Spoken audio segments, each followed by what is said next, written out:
everybody, it's Connie again from the Artisan Company. Welcome to the channel. Today's project is something I've been waiting for about a month to do. It's a men's necklace with black and gold, and the beads will knock your eyes out. So let's get started. Let's get started on this project. Oh my goodness. Okay, so I have decided, I saw this in my mind's eye about a month ago, and I finally had all the beads together that I needed to do it. So it's just going to be basically black and gold, which is like black and silver. You just can't go wrong with that combo. But what's going to make this necklace so beautiful is the different sizes of beads that we have. Oh my goodness, guys, here we go. These little guys right here are a black Jasper tube bead. And I saw these and said, they're going home with me. They are about a 6 millimeter size, and oh my goodness, they are just fabulous. And I love Jaspers anyway, but these are just fantastic. So that's that. And then these little guys right here, these are also black Jasper. They are an 8 millimeter Heishi cut. Look at these. Oh my goodness. The cut on these and the tube bead I just showed you, very, very precise. And I love that because it's less work for me having to sort out beads. But look at these little guys. Oh my goodness. I'm so excited. So the other thing that's really exciting are these. And I've been using a lot, as you have noticed, of hematite, the reconstituted hematite. These guys, oh my goodness, they are a 6 millimeter, and look how precisely cut they are. They're just absolutely stunning, and they've done them in gold, and I'm thinking, oh my, this is what I need. So we're using these, and that's a Heishi cut as well. Then you'll need a couple of gold finishing beads. You will need, as always, your crimp and your crimp covers. You will need something to hold on to your beading wire with so you don't lose all your beads going off. And then a clasp of some kind. And this one I'm using the gold, and it's a lobster clasp, an unusually large one. So for the guys, again, we want something they can hold on to. Now, what I have done to start out here is I have created my pattern right here. And it's an alternating pattern. That's all it is. Simple, easy peasy, but it's the size alteration that's making this piece look like $1 million. So we've got the tube Jasper here, a little sliver of the hematite, and then we have this flat Jasper here, this 8 millimeter Heishi. This is the 6 millimeter tube, the 8 millimeter Heishi. Then another sliver of the hematite, and then here we're back into the tube. So we've got dark, light, dark, light, dark, light. And it's all the way down with alternating Jasper. And I'm telling you, I don't know if you can see it from where you are, but it is absolutely beautiful. So what I did, all these beads were cut so beautifully, I didn't have to get rid of any of them. So I'm like, yes. I don't know how much of this I will need, or these I will need. I'm going to do an 18-inch, so you'll need your beading wire of 18 inches. And make sure you cut just a little more, because when you start to run the excess back through, you want to make sure that you're not beating yourself to death trying to get that little wire back through. So give yourself a little leeway there on that. So I'm going to do something unorthodox here. I'm going to start with the middle because these are the middle, and I had 22 beads for each side of this and 15 of the tube ones. They kind of look like barrels almost, but they're not rounded on the end. They're completely square. And I had 15 for each side for that and 22 for each side of the necklace with these. So I'm going to start in the middle and work my way out. I know that's unorthodox, but that is what I'm going to do. So I'm going to put my little beading wire holder right there. And this little guy is pretty fun. Look at that. He kind of holds some wire there. Okay, so I'm going to bead a little bit of this for those of you who like to watch that process. So I'm going to start here.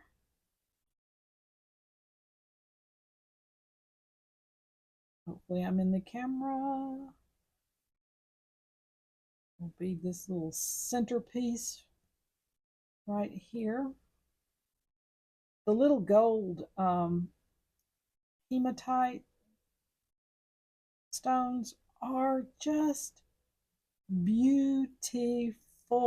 Oh my goodness. And I know there's been other videos that I've done where I've just raved about them, and I just love them. I think it's fantastic. So instead of using a bead cap for my slivers of light, I am using the hematite, reconstituted hematite stone. All right, I'll try to move a little faster to respect your time.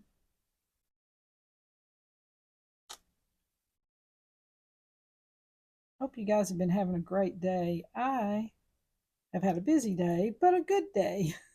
Yesterday was crazy when I was working on the rosewood piece. And it was just like anything that could go wrong did. Yesterday was crazy. But you know, I just was able to just laugh it off and keep going because stuff happens to everybody and you just have to roll sometimes, especially when you're beating something and everything goes south. That doesn't happen to me too often, but once in a blue moon it does. And oh boy. But you know, when I first started beading, it happened more often than I wanted it to when I first started. But you know, after all the years of doing it, it's not as often now. So, and I should have taken my own advice yesterday, like I told you guys earlier in another video. If it's a large project, and the one I was doing yesterday was, if it's a large project, lay it out first. Make sure you have everything in place where it belongs before you start. Do your color pattern on a piece of paper. Remember we did that one on choosing your color palettes, and we drew out the patterns. I did not do any of that, and what happened was I missed a bead and had to start over. Ouch. So I should have taken my own advice that I gave to you guys. But I didn't, and I paid for it. So here we go. Okay, I've got the middle. And let me do this just to make sure I don't drop it, because that happens too. All right, we've got the middle done. And look at the pattern on that. Oh my word. It is stunning. So I'm going to finish out the whole entire necklace exactly like this. I'm not changing anything. I'm just going to alternate that pattern all the way down. And when I get to the end where I'm putting on the finishing beads and things, I will be back and we'll look at where we are there. Okay, so we are back. We're at the tail end now. I put the one half of the clasp already on, as you can see. Already done that one. I've gotten all the looseness out of the wire, but not so tight that it won't move. Okay, and we're going to put on the end of the clasp. I've got my finishing bead here in gold, as you can see, and here's the other half of the clasp, and here we go. So we put the crimp on like so, put the clasp on like so, and then run that back through the crimp like so. Pull it down where your clasp is almost down to the bead. Make sure you leave some room because you want your clasp to dangle. Remember, you don't want it so tight that the clasp can't move around, especially after you put that crimp bead on there. It's going to tighten it a little more, so make sure you have a little bit of space. We're going to crimp it. We're going to flatten it first, then fold it like so. Then we're going to take the excess wire right there, remember, and we're going to run it back through as far as we can. I'll try to keep my hands in the screen for you. All right. So if I get really quiet, you'll know I'm really concentrating. Sometimes I have to get quiet in order to do this. It's an interesting thing. The YouTube channel is a new thing for me, and I'm so used to just being able to come in and work and process and things like that. But with the YouTube channel, I have to stop and think about what I'm doing before I do it. And sometimes that gets a little in the way of creativity, if so to speak. But I do enjoy sharing with you guys, and I hope you do too. I hope I didn't get too much. There it is right there. Okay. I'm going to take my little crimp cover up that little crimp right there. Make sure the wire is down so that it doesn't get caught like the last one did.